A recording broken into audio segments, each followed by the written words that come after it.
잊어버린 고향 태초를 찾아서 36번째 은혜의 시간으로 들어가 보겠습니다. 요새 주변을 보게 되면 방송이나 문화센터에서 인문학 강의 열풍이 불고 있습니다. 다양한 주제를 가지고 인문학적으로 전문가들이 나와서 많은 사람들의 심금을 올려주고 있습니다. 참으로 좋은 현상이라고 볼 수가 있습니다. 그래서 오늘 우리가 창세기라고 하는 성경의 가장 첫째 그 성경을 인문학적인 측면에서 우리도 한번 다뤄보면 어떨까 생각해서 오늘 주제를 창세기 인문학이라고 정하고 함께 여러분들과 함께 그 인문학 속으로 창세기라고 하는 인문학 속으로 한번 빠져들어가 볼까 합니다. 오늘 이 일을 시작하면서 첫 번째 죄라는 것이 무엇인가? 그것은 하나님이 만드신 것이 아닙니다. 그것은 깊은 흑암 중에 심령과 같은 것이다. 이렇게 말할 수 있습니다. 하나님은 태초에 두 개의 세계 혹은 두 가지의 모습을 지닌 양태를 지닌 하나의 세계를 왜 지으셨을까? 6일 동안 창조된 그 세계는 창세기 1장에서 볼 수 있듯 하나님 7번이나 좋다, 토브라고 하시면서 칭찬할 만할 정도로 아름답고 좋은 것이었습니다. 하나님은 9번 말씀으로 천지를 가득 채우시고 창조를 아름답다고 보기에 좋다고 거듭해서 말씀하셨습니다. 창세기 1장 31절에는 여섯째 날까지 모든 상을 마치고 보시기에 심히 매우 좋았다라고 말씀하셨습니다. 하나님이 보시기에 매우 좋았던 그 피조물에는 어떤 결함이 조금도 있을 리가 없습니다. 단 한 명의 죄도 허용되지 않았던 그것은 우리가 지금 살고 있는 이곳과는 전혀 아마 모습이 달랐을 것입니다. 그렇다면 나머지 하나 혹은 다른 양태는 바로 우리가 살고 있는 이 세계일 것입니다. 성경은 이 세계에 죄가 흥행하고 폭력이 가득했다고 창세기 6장 11절에 기록하고 있습니다. 어째서 그런 두 개의 세계가 양립하고 있을까? 창세기 3장 6절에 여자가 하나님만이 사용하셨던 토브를 가져다가 자기 것으로 쓰기 시작하기 전 하나님이 주체가 되어서 토브를 쓰실 때 좋지 않다라고 하신 것은 딱 한 번 있습니다. 그것이 언제일까요? 바로 여러분들도 많이 알고 계시는 창세기 2장 18절의 말씀입니다. 사람이 혼자 사는 것이 좋지 아니하니 로토부 내가 그를 위하여 돕는 배필을 지으리라 하시니라 해서 딱 한 번 나옵니다. 하나님이 보시기에 좋지 않다 하시어 지으신 여인이 결국 좋지 않은 일을 일으키는 주범이 되고 말았죠. 좋지 않은 것이 더 좋지 않게 되었다. 이런 말이죠. 그런데 우리나라 말에 부정은 뭡니까? 긍정이 아닙니까? 한번 여러분 제가 드린 이 말씀을 한번 고민해 보시기 바랍니다. 좋지 않은 것이 더 좋지 않게 되었다 이 말입니다. 아니 어떻게 에덴 동산에 좋지 않은 것이 있었단 말인가? 어떻게 완벽한 그 동산에 뱀이 언제 스며들어가지고 거기에 존재하고 있었단 말인가? 이런 생각을 우리는 늘 아마 해볼 때가 있었습니다. 예수님이 광야에서 시험을 하실 때도 거기에 세 종류의 것이 있었습니다. 사탄, 들짐승, 천사가 함께 공존해서 예수님이 시험 받으신 모습을 지켜보면서 예수님을 대적한 사탄이 있었고 또 예수님을 수종드는 천사가 그 옆에 있었습니다. 공존하고 있었습니다. 종교 사전의 정의에 따르면 죄라고 하는 것은 어떤 행위의 결과이거나 모종의 상태로 사람과 신과의 관계가 깨어짐을 의미한다고 기록되어 있습니다. 더군다나 기독교 전통에서는 이 깨짐은 아담 부부가 명을 어기고 금지된 과실을 먹은 사건으로 거슬러 올라가는 것을 볼 수가 있습니다. 또한 바울 서신은 바로 한 사람으로 인해 죄가 세상에 들어왔고 죽음은 죄로 인해 생겼다. 후에 죽음이 사람에게 전해진 것은 모든 사람이 이미 죄를 범했기 때문이다 라고 로마서 5장 12절에서 말씀하고 있습니다. 아담 안에서 모든 사람이 죽은 것 같이 그리스도 안에서 모든 사람이 삶을 얻으리라. 고린도전서 15장 22절입니다. 뱀이 그 간계로 하와를 미혹한 것 같이 너희 마음이 그리스도를 향하는 진실함과 깨끗함에서 떠나 부패할까 두려워하노라. 고린도서 11장 3절의 말씀입니다. 아담 때문에 내가 그런 것이 아니라 하나님과 하나 되지 못하면 누구나 첫 아담이 되는 것입니다. 그 아담은 바로 여러분과 저입니다. 우리와 상관없는 몇천 년 전에 하나님이 처음으로 흙으로 지은 그 아담이 아니라 바로 그 흙으로 지은 아담이 현재 여러분과 저입니다. 인간의 조상이 대대로 하나님께 범한 불순종을 원죄로 명명하고 그 원죄가 대대로 우리에게 전해진다는 발상은 교부들의 발명품이고 카톨릭에서 교리를 만들어낸 하나의 소품이지 성경에서 유리한 설명은 아닌 것을 여러분 명확히 보시기 바랍니다. 이 원죄 교리는 마틴 루터가 종교개혁을 일으킨 후에 어수선해지고 혼란해진 카톨릭계를 더 다잡아오기 위해서 1500년 이후에 카톨릭 공회에서 이 교리를 만들어서 뿌린 것입니다. 그것을 종교개혁 후에도 버리지 않고 그대로 교회 안에 갖고 들어온 것이 바로 원죄 교리입니다. 또 그런 원죄 교리는 처음으로 성 아우구스티누스에서 비롯되었다고 얘기하는 사람도 있습니다. 이 아우구스티누스가 바로 우리가 알고 있는 아우구스틴입니다.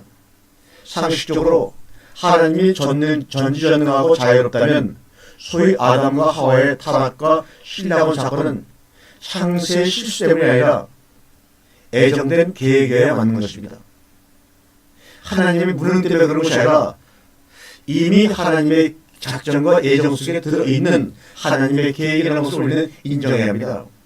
선악과를 먹게 되는 사건도 마찬가지 아닌가요? 따라서 인간과 하나님과의 관계는 깨짐이 아니라 첫 열매로서 인류가 하나됨, 성장을 위해 응당 거쳐야 되는 하나의 길이었던 것입니다. 그 이유는 바로 이렇습니다. 창세기에서 우선 죄는 이야기의 주제가 아닙니다. 창세기에 죄라는 단어가 등장하지 않습니다. 하나님은 사람이 몰래 선악을 먹은 일을 죄라고 한 번도 성경에서 언급해 본 적이 없으십니다. 우리가 얘기를 하고 있는 겁니다. 하나님은 침묵을 지키고 계시는데 우리는 우리의 지혜로 선악과 먹은 일을 선악으로 판단하는 그런 일을 스스로 지어버리고 말았습니다.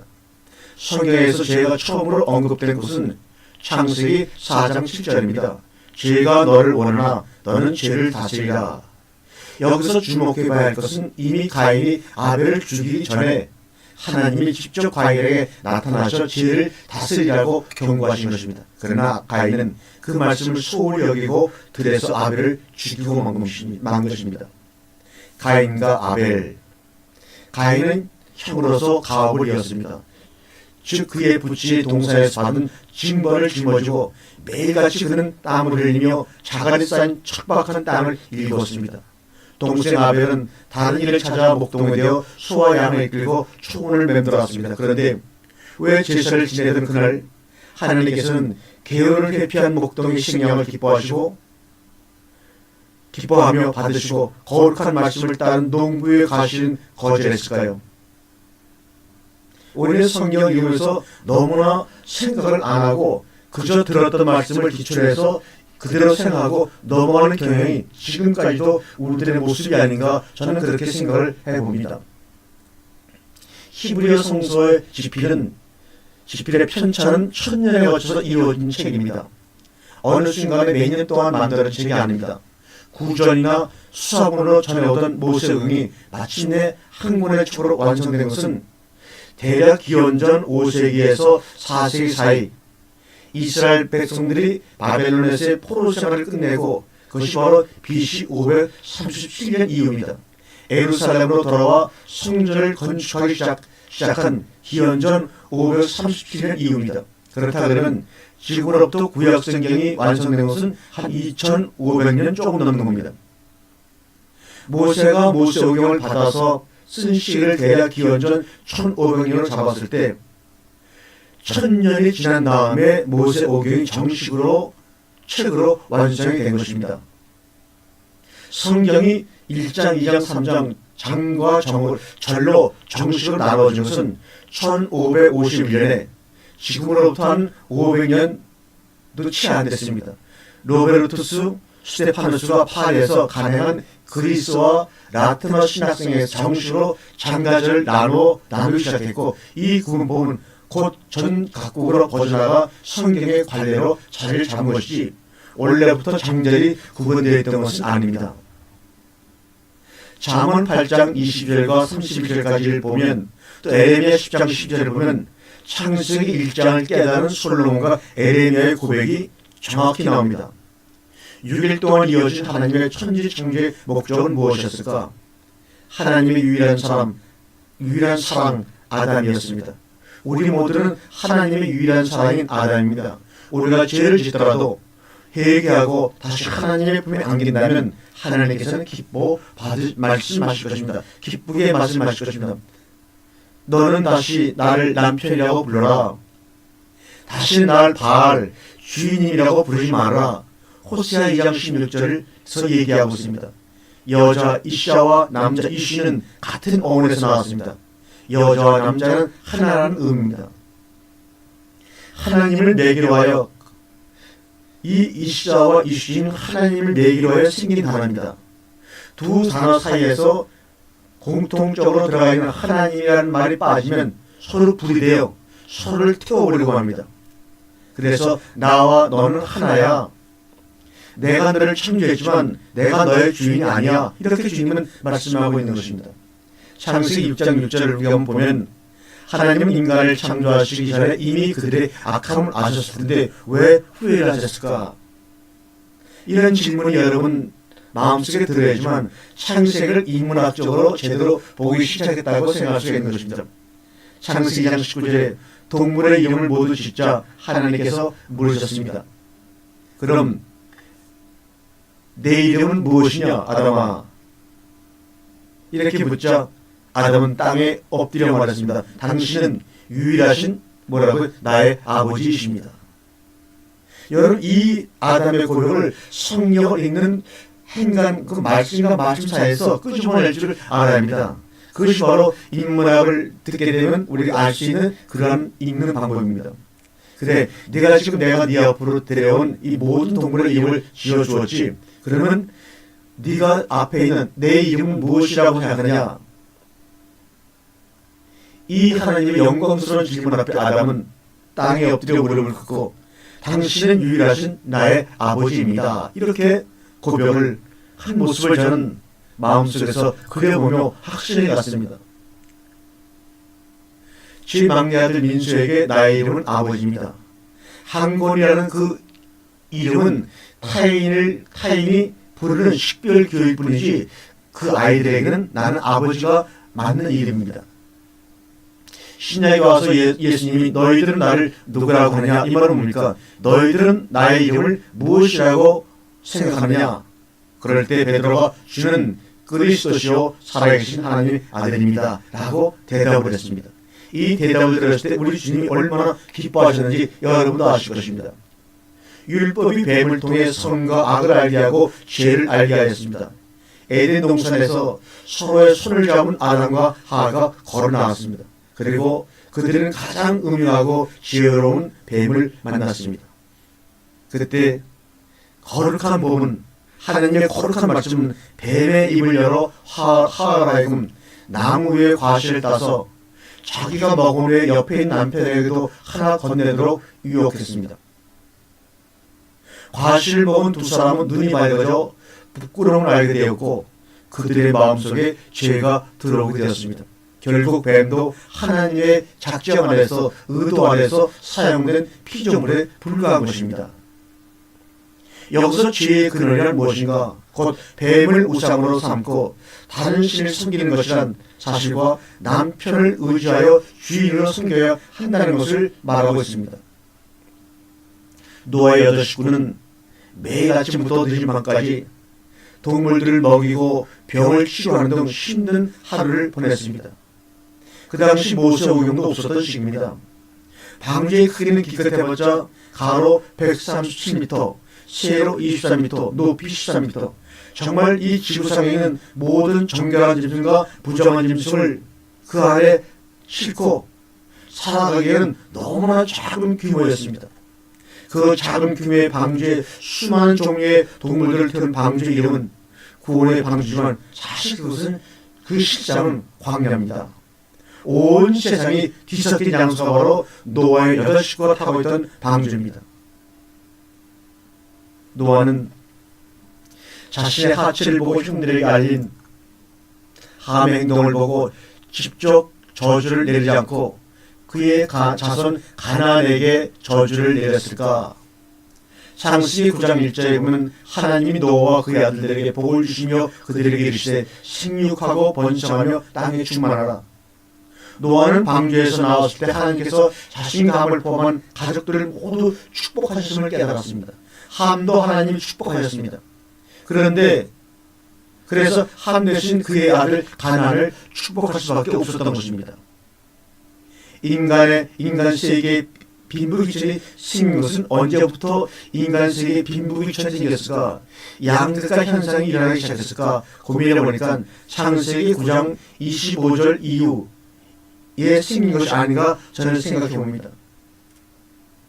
여러분 창세기 25절 이후가 어떤 내용인지 한번 읽어보시기 바랍니다.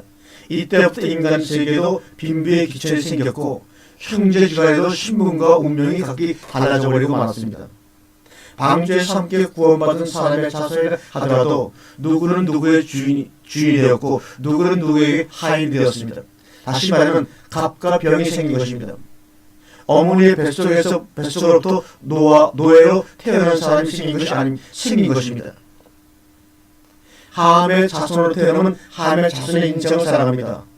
셈의 자손으로 태어나면 셈의 자손의 인생이 생긴 것입니다. 같은 야곱의 자손으로 태어났어도 르벤, 요셉, 12의 형제들이 각각 자기의 운명대로 이 땅에 태어나고 말았습니다. 자기 의지가 전혀 상관되지 않은 그런 삶을 살아가게 되었습니다.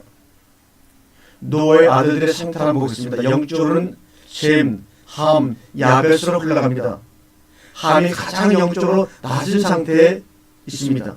세상적으로 보게 되면 거꾸로입니다. 가나안, 함이 가장 세상적으로 힘이 있고 그 다음 야벳, 셈은 가장 힘이 없게 살아가는 모습들을 봅니다. 또 노아, 함, 구스, 니므롯을 비교해보게 되면 니므롯은 950살까지 장수를 했지만 노아는 600살에 그의 생애를 마무리하고 말았습니다. 노아는 니므롯 초기까지 생존해 있을 가능성이 있었습니다. 그러므로 니므롯이라는 하나님을 대적하는 사람이 어떤 인물인지 이미 알고 있었을 것입니다. 아담과 하와가 에덴 동산을 쫓겨나기 전 하나님께서 그들에게 직접 지어준 선물을 기억하고 계십니까? 그들을 에덴 동산으로 내보내기 전에 하나님이 아담과 하와에게 마지막으로 선물해준 그 선물이 뭡니까? 바로 가죽옷입니다. 그런데 여러분 이런 생각 안 해보셨나요? 아담과 하와는 하나님이 지어주신 그 가죽옷을 어떻게 했을까? 여러분 같았으면 그 가죽옷이 여러분의 옷이었다면 더구나 하나님으로부터 받은 그 옷이었다면 지금 가죽옷을 어떻게 하셨을까요? 아마도 아담과 하와는 이 가죽옷을 입으며 하나님 은혜를 기념하며 묵상했을 것이라고 저는 분명히 생각합니다. 물론 자손들에게도 얘기하는 것을 잊지 않았을 것이고요. 아담과 하와가 죽은 후 그 가죽옷은 제가 생각하기에는 셋이 가지고 있다가 후손들에게 물려주었을 것이라고 확신합니다. 성경도 없고 성전도 없던 그 당시에 하나님의 은혜를 기억할 수 있는 유일한 것은 바로 선물로 받은 가죽옷뿐이었을 것입니다. 다른 것으로는 하나님의 은혜를 기억할 수 있는 것들이 아무것도 없었습니다. 유일하게 가죽옷이었을 것입니다. 그런데 가죽옷을 그의 후손들이 어떻게 했다고는 성경의 구절은 나오지 않고 있습니다. 다만 성경을 읽어보면서 그 말씀 행간에 숨겨있는 뜻을 통해서 이 가죽옷은 어떻게 지금 진행되어 가고 있구나라고 제 마음속에서 생각해보는 것뿐입니다. 노아가 홍수가 끝난 뒤 6주가 나와 포도 농사를 짓고 어느 날 포도주에 취해 발가벗은 상태가 되었습니다. 노아는 이제 양의 가죽옷이 아니라 그리스도로 옷 입게 되었습니다. 포도주로 예수의 피로 그리스도의 옷을 입게 되었습니다. 그런데 우리는 세상 술에 취해 무식하게 하나님의 은혜 속에서 구원받은 것을 모르고 방탕하게 발가벗었다고 이 성경을 지금도 그렇게 알고 있습니다. 예수의 피로 그리스도의 옷을 입게 되었습니다. 이것에 너무나 감사한 그 노아의 모습을 알아보지 못하고 이것을 보고 함은 아버지를 경멸했던 것입니다. 다시 말하면 그리스도로 옷 입은 그 모습을 경멸하고 과거 아담과 하와가 자기들의 치부를 가리기 위해서 햇빛이 들면 말라 비틀어지는 무화과 나무의 옷으로 자기를 가리기를 원했던 그 마음을 바로 거기서 알 수가 있는 것입니다. 작고 보잘것없는 나무로 지은 방주보다는 벽돌과 역청으로 지은 바벨탑이 더 안전하고 멋진 것은 세상적으로 사실입니다. 바벨탑, 다듬은 돌, 벽돌 문화, 성전, 다듬지 않은 돌. 하나님이 성전을 지을 때 분명히 경고하셨습니다. 너희는 내가 거할 성전을 지을 때 다듬지 않은 돌로 지어라. 그렇게 분명히 말씀을 했습니다. 그런데 솔로몬도 성전 지을 때 이 말씀을 무시하고 다듬은 돌로 성전을 지었습니다. 우리는 그 사실을 다 잊어버리고 망각하고 말합니다. 자기가 보기 원하고 자기가 듣기 원하고 읽기 원하는 내용만 성경 속에서 기억하고 있는 것입니다. 지금도 바벨탑 집에 있는 개미떼처럼 사람들이 모여 있습니다. 하나님은 바벨탑을 쌓고 있는 인간들을 보면서 저들 중에 탑을 만드는 데 참여하지 않은 이가 과연 있겠느냐. 저들을 심판하려면 공의롭게 다 죽여야 하는데 내가 물로 세상을 심판하는 게 바로 방금인데 하시면서 고민하는 하나님의 그 모습을 왜 우리는 보지를 못하고 있는지 안타까운 사실입니다. 지금도 주님은 우리에게 말합니다. 너희도 보지 않았느냐?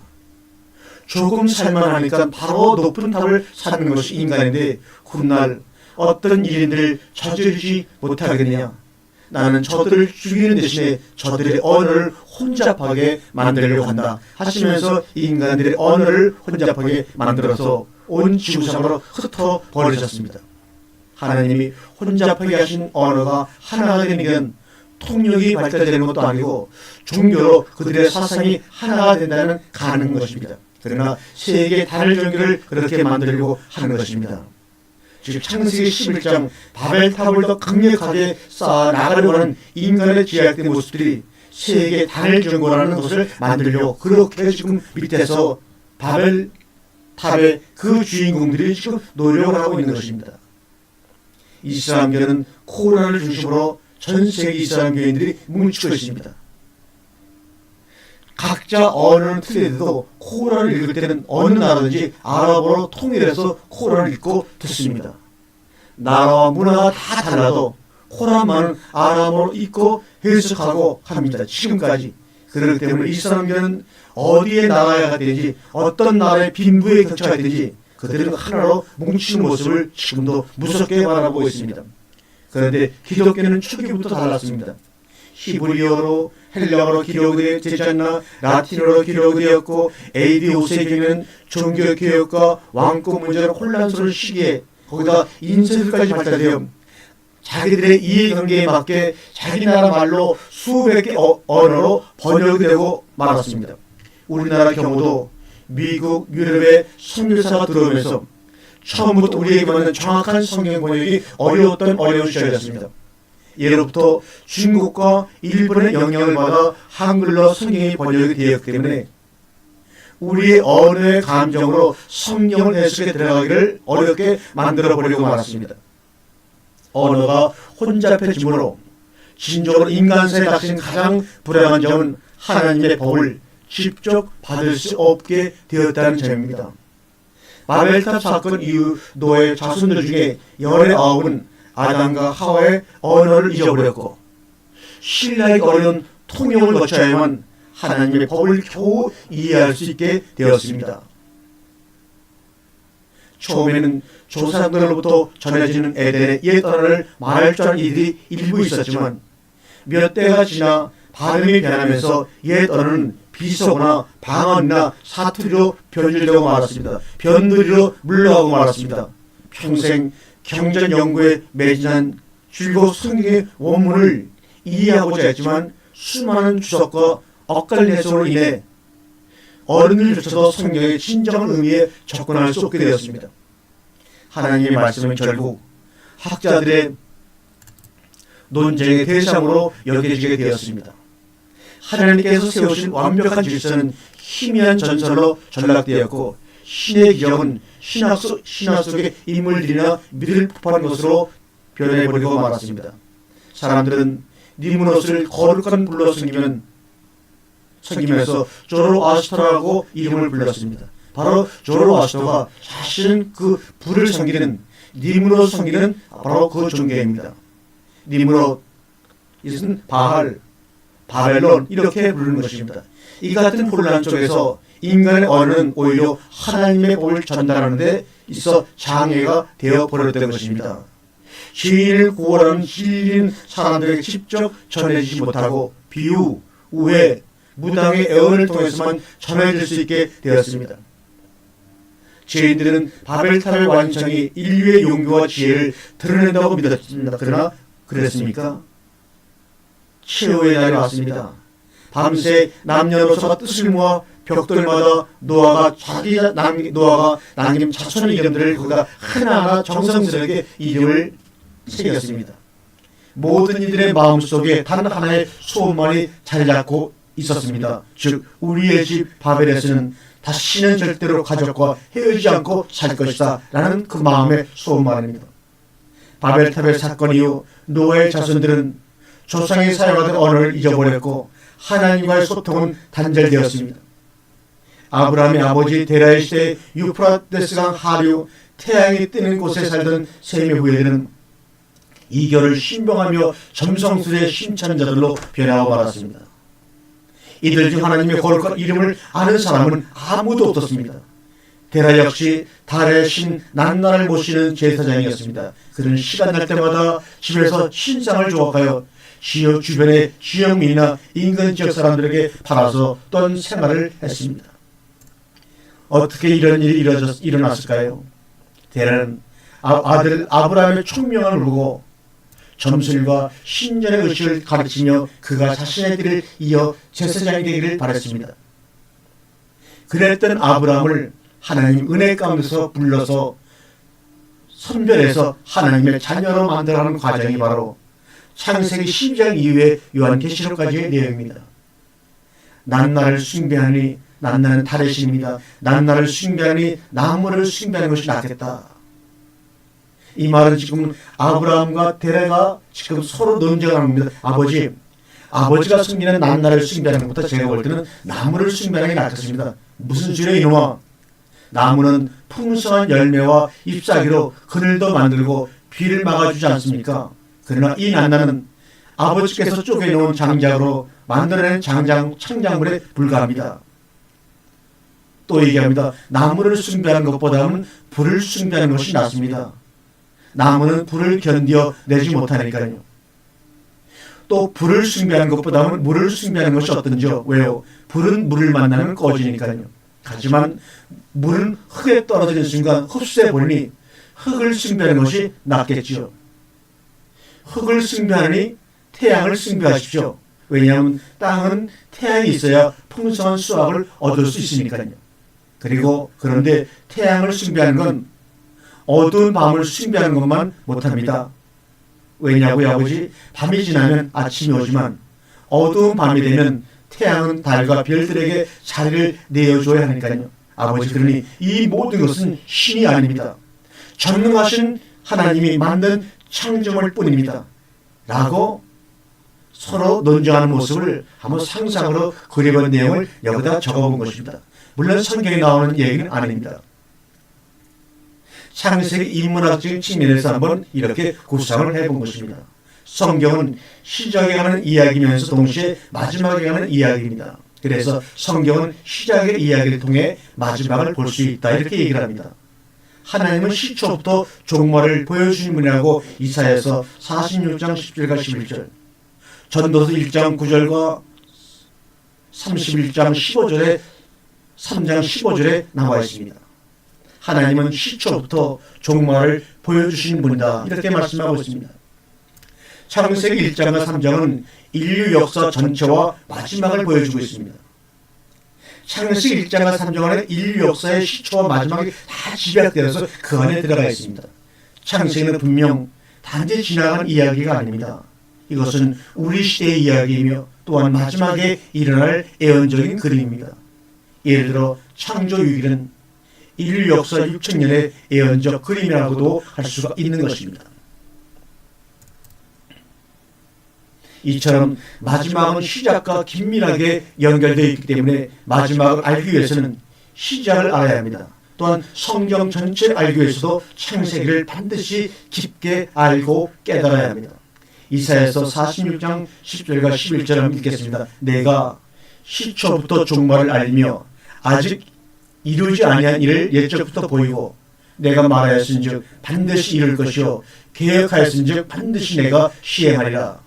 전도서 1장 9절 이미 있다는 것이 옛적에 있었고 장래에 있을 것도 옛적에 있었나니 하나님은 이미 지난 것을 다시 찾으시느니라. 이렇게 말씀하고 있습니다. 우리 다시 한번 노아 창세기 2장 16절 노아의 방주의 그 시작으로 들어가 보겠습니다. 거기에 창문을 내고 이 창문은 굉장히 신비한 것입니다. 여기에 히브리어 쭈아라는 단어가 쓰였는데 이는 빛을 뜻하는 것입니다. 그러니까 우리나라 성경은 창문을 내고 이렇게 했지만 그 쭈아라는 말은 빛을 얘기합니다. 창문, 초활, 빛입니다. 이 빛이라는 초활은 어디서 유래가 된 단어냐? 차르, 이 말은 뭡니까? 기름을 짜내다.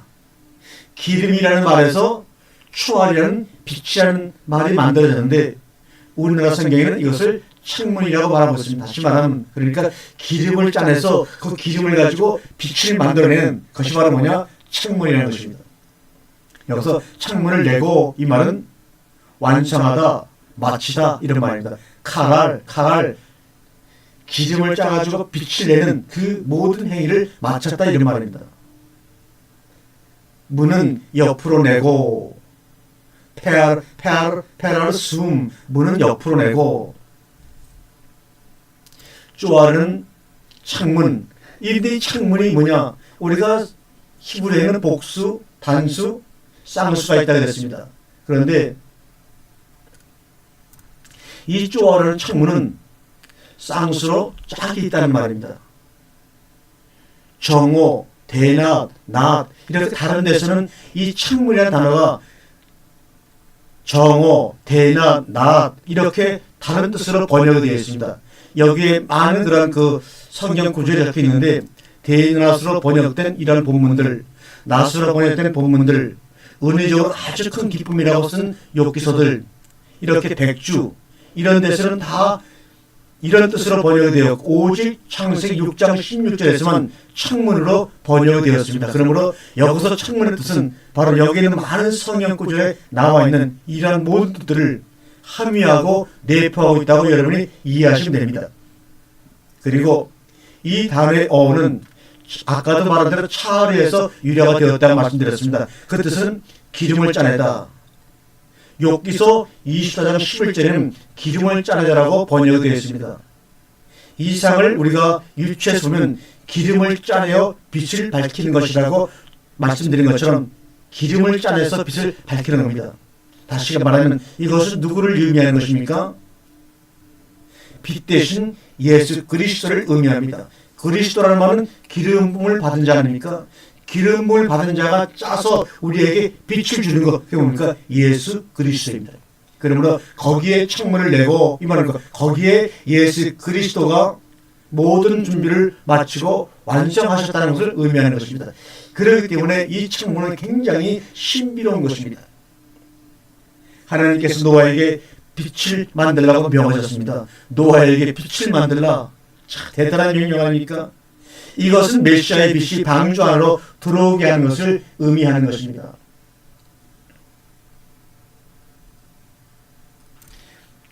(40일) 동안의 홍수로 인해 태양빛이 들어오기가 힘들어서 것입니다. 그래서 하나님은 노아의 방주에 초자연적인 빛을 비추기 위한 장치를 만들게 하였습니다. 거기에 창문을 내고 예수 그리스도 통해서 직접 비춰지는 그 문을 내고라는 말씀입니다.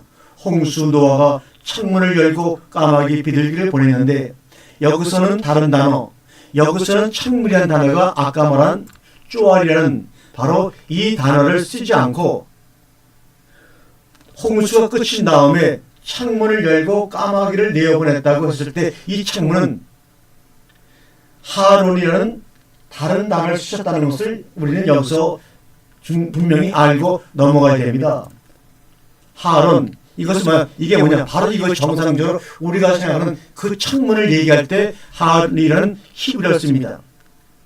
여기서는 하론이라는 우리가 말하는 정상적인 창문이라고 이 단어를 바꿔서 말하고 있습니다. 그러므로 쪼아르는 메시아의 빛, 하나님 자신으로부터 나오는 빛이 방주에 비쳤음을 암시하는 단어가 바로 쪼아르입니다.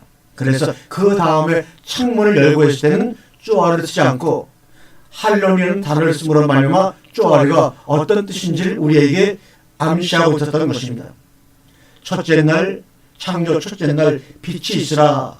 요한복음 1장 4절, 그 안에 생명이 있었으니 사람들에게는 빛이라, 이렇게 말씀하고 있습니다. 뿐만 아니라 방주를 3층으로 짓게 하셨는데 이는 성막의 지성소, 성소, 뜰의 구조로 짓게 하신 것임을 알 수가 있습니다. 그래서 방주는 성전, 성막, 메시아의 몸을 의미한다고 말씀드리는 것입니다. 우리가 노아의 홍수 사건을 통해서 우리는 심내와 새로운 탄생의 그림을 볼 수가 있습니다. 그때 온 세상은 심내탄과 같았습니다. 홍수의 물은 하나님께 반역하는 모든 옛사람의 죽음과 홍수를 통과한 사람들이 새 사람으로 탄생했음을 동시에 우리에게 보여주고 있습니다.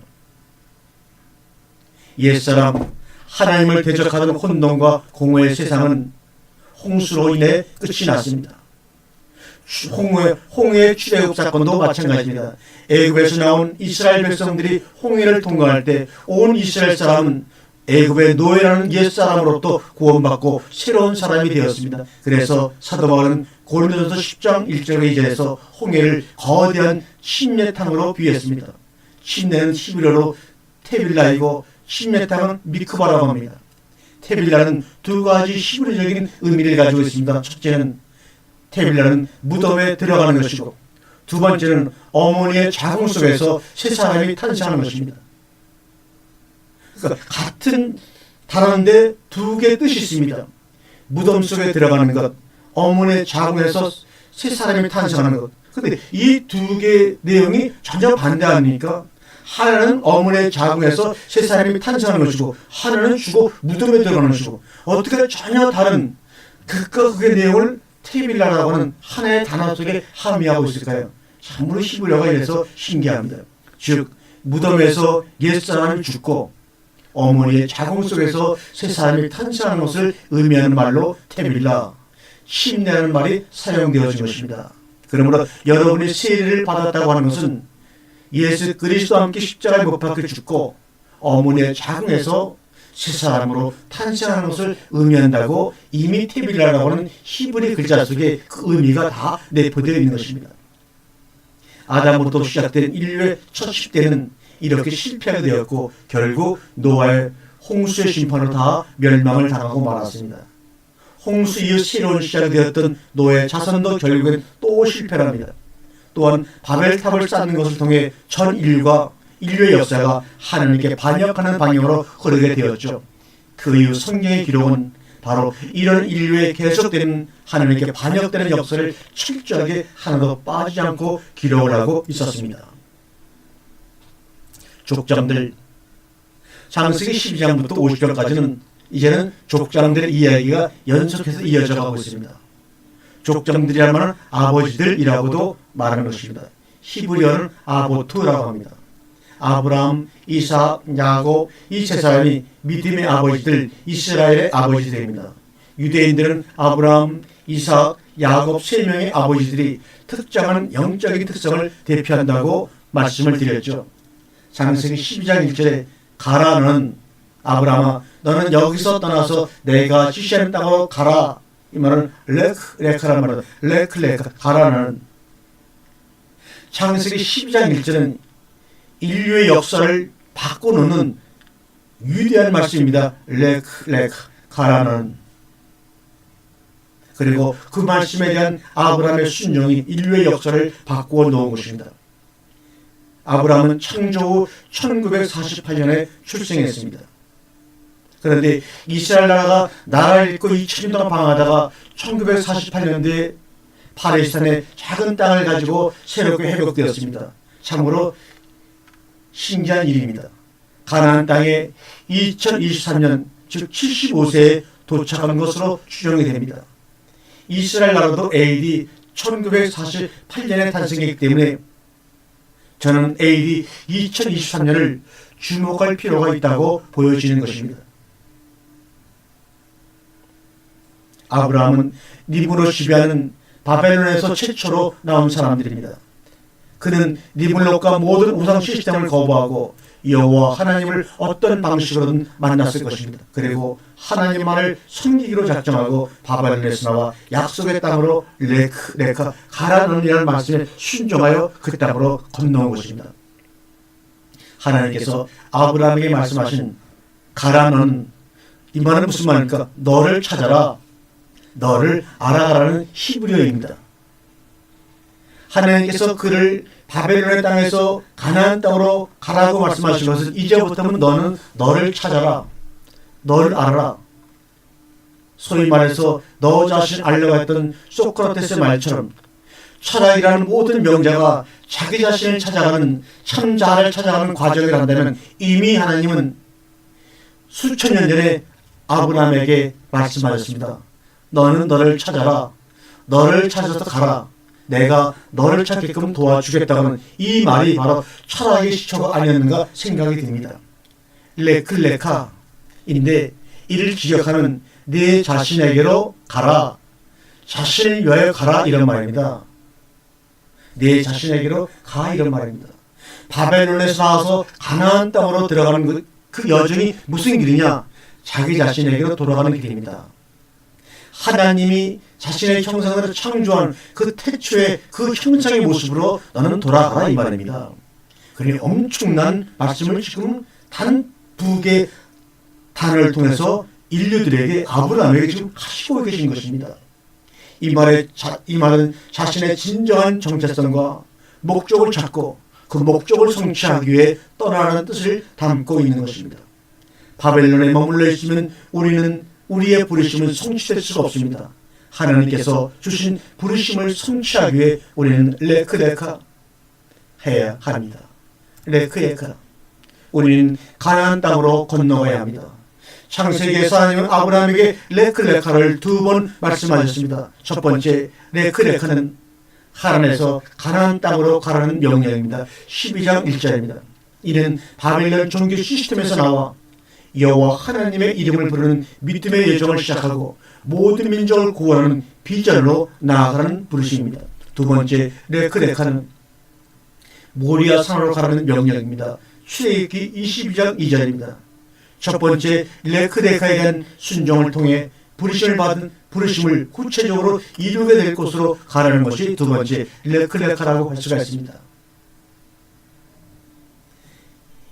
이거는 히브리어로 나라고 읽는데 번역이 안 되어 있습니다.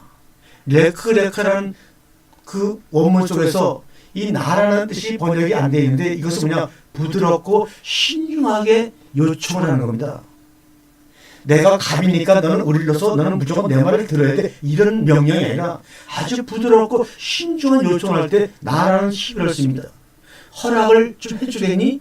애원할 때 명령이 포함되지 않은 단어가 바로 나입니다. 이 단어를 써서 지금 하나님이 아브라함에게 말씀하고 계시다는 겁니다. 여러분, 이렇게 섬세한 하나님의 마음을 알기 위해서는 우리가 번역 성경을 가지고서는 죽어도 알 길이 없습니다. 성경을 천독을 해도 알 길이 없는 겁니다. 그러므로 성경을 많이 읽는 것이 중요한 것이 아니라 성경 속에 숨겨져 있는 행간 속에 숨겨져 있는 하나님의 약점과 마음을 정확히 아는 것이 중요하죠. 이제는 그런 정도의 차원으로 그 시대로 넘어가야 합니다. 이 단어는 주로 약한 처지의 사람들이 강한 사람에게 부탁을 할 때 쓰는 단어인데 하나님이 아브라함에게 말씀하실 때 이 단어를 지금 쓰고 있는 겁니다. 레클레카 제발 청컨대 자극과 간청의 의미는 기본 불변사입니다. 하나님이 애원하고 아브라함은 감격하고 있습니다. 레클레카 오늘도 하나님이 여러분에게 나아가고 여러분을 감격하는 그러한 삶의 모습들이 회복되기를 주님의 이름으로 진정으로 소망합니다. 두 번째 레클레카의 목적지였던 모리아산은 장차 예루살렘의 성전이 세워지고 희생제자가 드려질 것입니다. 그래서 두 번의 레클레카는 결국 온 인류를 구원하실 하나님의 구체적인 방법들을 아브라함에게 계시하신 사건이었다고 할 수가 있습니다.